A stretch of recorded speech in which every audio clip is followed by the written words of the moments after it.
할렐루야. 오늘 함께 읽으실 말씀은 야고보서 5장 7절부터 12절까지 말씀입니다. 야고보서 5장 7절부터 12절까지 말씀을 다 같이 합독하도록 하겠습니다.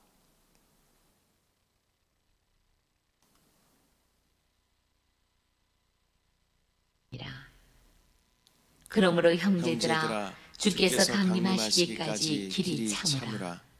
보라, 농부가 땅에서 나는 귀한 열매를 바라고 길이 참아 이른 비와 늦은 비를 기다리나니, 너희도 길이 참고 마음을 굳건하게 하라. 주의 강림이 가까우니라. 형제들아, 서로 원망하지 말라. 그리하여야 심판을 면하리라. 보라, 심판주가 문 밖에 서 계시니라. 형제들아, 주의 이름으로 말한 선지자들을 고난과 오래 참음의 본으로 삼으라. 보라, 인내하는 자를 우리가 복되다 하니, 너희가 욥의 인내를 들었고 주께서 주신 결말을 보았거니와, 주는 가장 자비하시고 긍휼히 여기시는 이시니라. 내 형제들아, 무엇보다도 맹세하지 말지니, 하늘로나 땅으로나 아무 다른 것으로도 맹세하지 말고, 오직 너희가 그렇다고 생각하는 것은 그렇다 하고, 아니라고 생각하는 것은 아니라 하여 정죄받음을 면하라. 아멘. 할렐루야. 오늘은 야고보서 5장 7절부터 12절까지 말씀을 우리가 함께 읽었습니다. 오늘의 본문은 그리스도인들에게 인내를 강조하면서 또 하나님을 신뢰하는 삶을 살아야 함을 우리 가운데 말씀하고 있습니다. 특별히 주님의 재림을 바라보며 참고 기다리는 자들에게 복이 있다라고 말씀하십니다.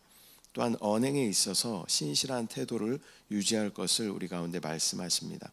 우리는 현실 속에 여러 가지 고난과 시험을 겪게 되지만, 이러한 상황에서도 또 믿음을 잘 끝까지 지켜내므로 또 인내하는 것이 중요하다라는 것을 우리 가운데 말씀하십니다. 그 결과 우리는 승리하게 될 줄 믿습니다. 7절 말씀, 그러므로 형제들아, 주께서 강림하시기까지 길이 참으라. 보라, 농부가 땅에서 나는 귀한 열매를 바라고 길이 참아 이른 비와 늦은 비를 기다리나니. 성도는 농부와 같이 인내하며 기다려야 합니다. 농부가 씨를 뿌리고 수확할 때까지 오랜 시간을 기다리고 또 많은 과정을 기다리고 또 많은 정성을 쏟게 되는 것입니다. 신앙의 열매도 하나님의 때가 되면 하나님의 때에 그 열매가 맺어지게 될 줄 믿습니다. 하나님께서 정하신 때에 모든 것을 이루심을 믿고, 다만 우리는 성실함과 인내로 기다려야 할 줄 믿습니다. 참된 그리스도인들은 주님의 재림을 소망하며 또 흔들리지 않는 그런 신앙을 가져야 합니다. 우리 순복음 영과 생명의 교회도 마찬가지죠. 당장 어떠한 열매들이 크게 막 부흥하는 것이 우리 눈에 보이지 않더라도 저는 그런 확신이 있습니다. 주님께서 우리의 성실함을 반드시 사용하실 것이다 라는 그런 믿음의 확신이 있습니다. 우리가 이 자리를 지키고 또 말씀과 기도로 우리가 성실히 인내한다면 하나님은 하나님의 때에 그것을 이루어 가실 줄 믿습니다. 8절 말씀, 너희도 길이 참고 마음을 굳건하게 하라. 주의 강림이 가까우니라. 그리스도인은 낙심하지 말고 마음을 굳건히 해야 합니다. 믿음이 흔들리지 않도록 또 기도와 말씀을 통해 우리가 강건해져야 할 줄 믿습니다. 영 안에 거한다라는 것은 기도와 말씀 생활을 끊임없이 한다라는 그런 의미를 가지고 있는 것이죠. 기도 안에 말씀 안에 거하게 되면 우리는 영 안에 거하게 되고, 영의 생각은 생명과 평안을 우리 가운데 부어주는 것입니다. 또 주님의 오심이 가까움을 기억하며 또 거룩한 삶을 살아가야 하는 것입니다. 우리가 사는 이 세상에는 연속적으로 고난과 시험과 환난이 계속해서 우리 가운데 있습니다. 이것은 어쩌면 우리가 이 땅 가운데 살아가고 있는 동안 평생 우리 가운데 계속 있게 되는 것입니다. 그러나 우리는 그러한 것들 가운데 절망하지 말고 이 시간들을 통하여서 우리가 변화되는 과정임을 우리가 믿음으로 바라보고 마침내 우리를 이기게 하실 주님을 믿음으로 바라보는 것이 참된 믿음인 줄 믿습니다. 주님께서 다시 오신다라고, 반드시 다시 오신다라고 말씀하셨습니다. 그것을 믿음으로 바라보고 우리의 마음을 굳건하게 하여 주의 강림에 가까우심을 소망하는 저와 여러분들 되실 줄 믿습니다. 9절 말씀, 형제들아 서로 원망하지 말라. 그리하여야 심판을 면하리라. 보라, 심판주가 문 밖에 서 계시니라. 인내하는 삶 속에서 우리는 다른 사람과 갈등을 겪을 수도 있습니다. 그러나 성도들은 서로 원망하지 말고 사랑과 용서의 태도를 가져야 하는 것입니다. 본문에서는 심판주가 문 밖에 서 계시니라 라고 말씀하고 있습니다. 주님께서 우리의 모든 삶을 일일이 다 지켜보고 계시며 결국에는 우리의 행함에 따라 주님께서 우리를 심판하실 것입니다. 주님께서 문 밖에 서 계신다라는 것은 곧 들어오신다, 주님이 곧 오신다, 그런 의미가 있는 것이죠. 그래서 주님의 오심을 믿음으로 바라보고 주님이 곧 오신다면 우리의 삶의 태도는 어떠해야 하는가라는 것을 끊임없이 질문해야 하는 것입니다. 하나님 앞에서 각자 자신의 모습을 돌아보고 또 주님 앞에 섰을 때 나는 주님 앞에 어떠한 평가를 받게 될 것인지 우리는 점검해 봐야 됩니다.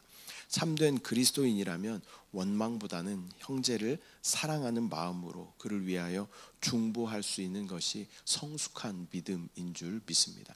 우리 안에 교회 생활을 하다 보면 많은 갈등들이 있습니다. 그럴 때 서로를 원망하고 판단하고 비평하는 것이 아니라 그를 위해서 중보할 수 있다면 이것은 정말 성숙한 믿음, 하나님께서 기뻐하시는 믿음이 되는 줄 믿습니다.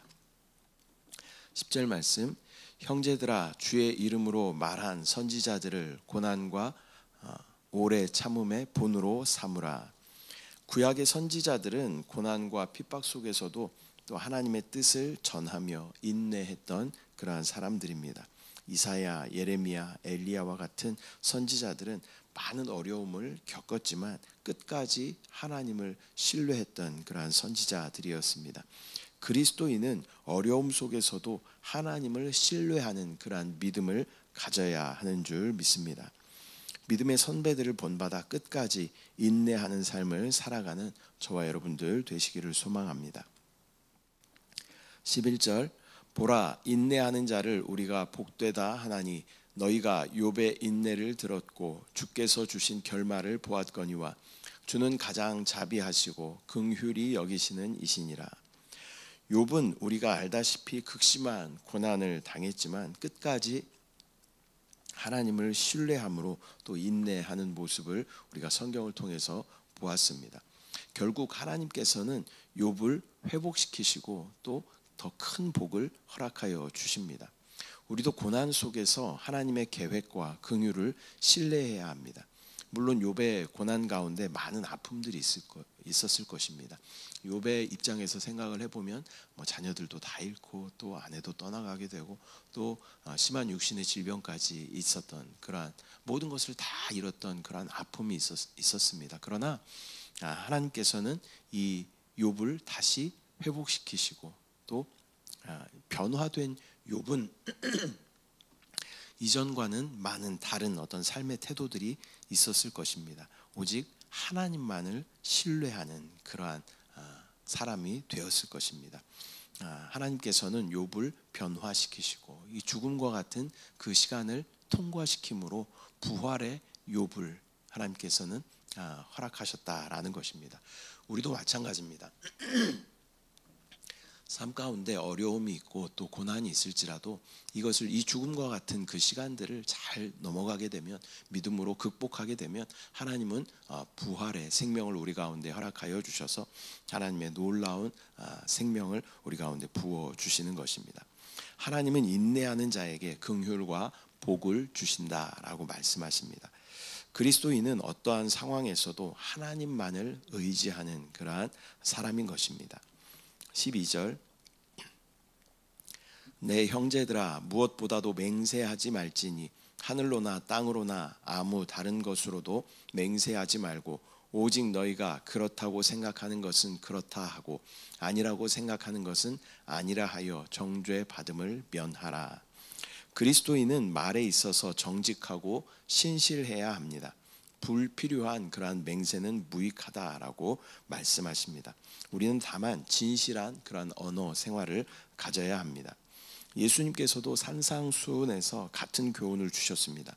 마태복음 5장 37절에는 오직 너희 말은 옳다 옳다 아니라 아니라 하라. 이에서 지나는 것은 악으로부터 나느니라.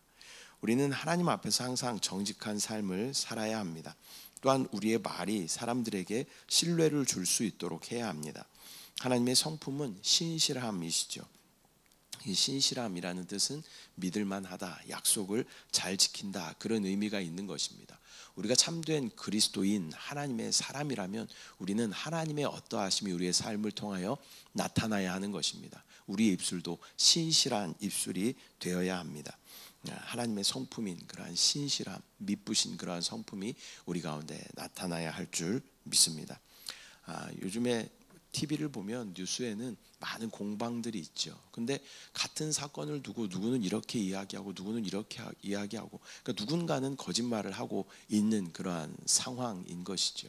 이런 것을 볼 때 참 많은 이 온 세상은 거짓으로 충만한 그런 세상이구나라는 것을 더 깨닫게 되는 것입니다. 우리가 정말 그리스도의 생명으로 충만한 사람이라면 우리 입술에는 거짓이 없어야 하고 우리 입술은 신실한 입술이 되어야 할 줄 믿습니다. 오늘은 야고보서 5장 7절부터 12절까지 말씀을 우리가 함께 나누었습니다. 오늘의 본문은 성도들에게 인내와 또 신실한 삶을 강조하는 그러한 말씀입니다. 우리는 주님의 재림을 바라보며 흔들리지 않는 그러한 믿음을 가져야 합니다. 주님이 반드시 오실 것입니다. 곧 오신다라고 주님께서 말씀하셨습니다. 그때를 우리는 아무도 알 수 없습니다. 그렇기 때문에 우리는 깨어 기도하며 주님 오심을 기대하며 기다려야 하는 것입니다. 또한 우리 가운데 서로 원망하지 말고 서로를 위해 중보하라라고 말씀하십니다. 그리스도인이라면 주님께서 우리 가운데 주신 계명이 있죠. 하나님을 사랑해야 되고 또 이웃을 내 몸과 같이 사랑해야 합니다.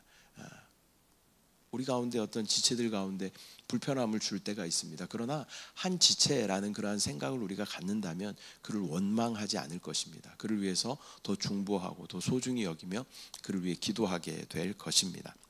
또한 우리의 삶 속에 고난과 어려움이 있지만 인내하는 자들에게는 하나님께서 축복을 부어 주십니다. 그것이 이 땅에서 누리는 어떤 물질적인 축복일 수도 있겠지만 하나님의 평강을 우리 가운데 부어주시고 그것을 넉넉하게 이길 수 있는 능력을 우리 가운데 부어주시고 또 하나님의 시각으로 볼 수 있는 그 안목을 우리 가운데 부어주셔서 이 모든 것들을 넉넉하게 이겨낼 수 있도록 우리 가운데 허락하여 주실 줄 믿습니다.